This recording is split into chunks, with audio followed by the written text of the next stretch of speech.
The late Scott Hinman had an impact on the water polo and swim community that won't soon be forgotten.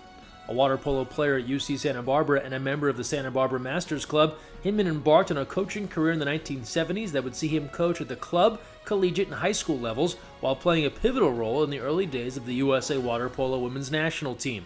He later arrived at Irvine High School, taking on the swimming and water polo programs, coaching the likes of Olympic gold medalist swimmer Amanda Beard. An advocate for the growth of girls high school water polo, he helped spur the first ever CIF-Southern Section championship. A fixture at the William Woollett Aquatics Center in Irvine, California, Hinman was a key piece of hosting a variety of major events at the facility. Scott was a member of our family. I can't describe it any better than that. We relied on him, we depended on him. He came through for us every single time.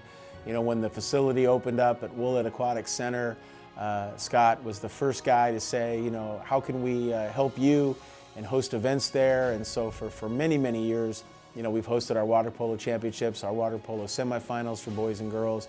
And Scott just made sure that every single part of those events was done as well as it could be done. We put our name on it as the CIF-Southern Section, and Scott always made us look good. And for that, we always appreciated him. I always remember that he, in working with the high school girls, a lot of times, you know, he'd throw out this vocabulary that he'd, you know, incorporate into workouts, and he was always teaching. It wasn't whether it was polo or not, he was always teaching. He was very specific and in detail with his techniques and the skills that he was teaching the girls. He'd break it down into tiny little eons of what to do with your body, and you know, and then take it to whatever level the girls needed. And he was always pushing. He was always striving to get more. I know he took a lot of girls that had never played before, and you know, they're in varsity in a couple years, and his teams always did well. So he definitely put in the time and the work to develop players, and I know that happened on the national team as well. He always had a way of presenting a message without really making you know you were learning. I remember the way he used to talk to his teams, and it was as if he was their dad, and he was trying to always tell a story and teach a lesson through those stories.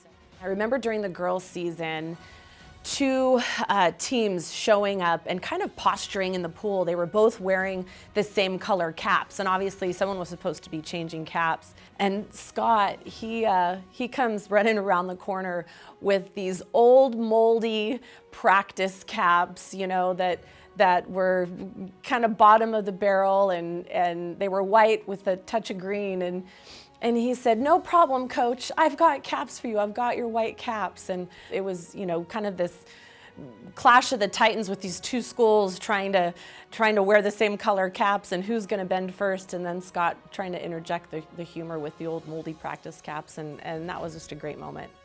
I think we were lucky to have Scott in the water polo world. His commitment to the sport for so many years is something that we hope others continue to do.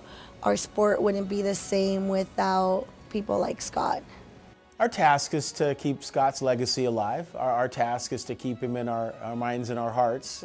You know, the job of continuing what he was part of, and the growth and the development of opportunities for young people, especially in water polo and swimming. That's, you know, the challenge we have, to always keep in mind, you know, what he stood for, what he believed in, and someone that, you know, I consider to be a good friend, and someone that I dearly miss. So, you know, he's well deserving. Congratulations to the Hinman family and to U.S. Water Polo for such a great selection.